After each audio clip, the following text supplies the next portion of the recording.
Sa pag-uusap tungkol sa pamilya, maraming magagandang aspeto sa pamumuhay sa Canada kumpara sa Pilipinas sa kasalukuyang panahon.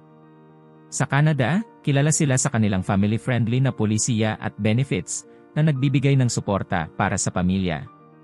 Mayroon silang parental leave, child benefits, at iba pang programa na naglalayong mapabuti ang kalagayan ng mga pamilya.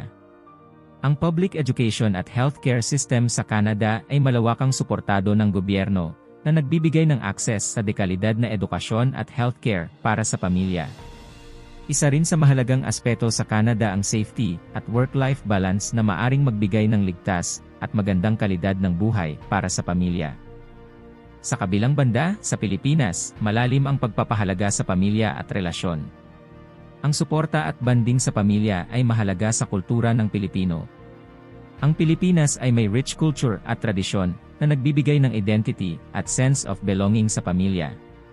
Ang cost of living sa Pilipinas ay isa ding mahalagang aspeto na maaaring magbigay ng mas maraming pagkakataon para sa pamilya na magkaroon ng magandang kalidad ng buhay.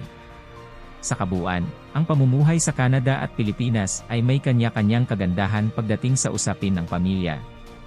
Ang Canada ay nagbibigay ng malawakang suporta at benepisyo para sa pamilya, habang ang Pilipinas ay may strong family ties at rich culture na nagbibigay ng warmth at community spirit.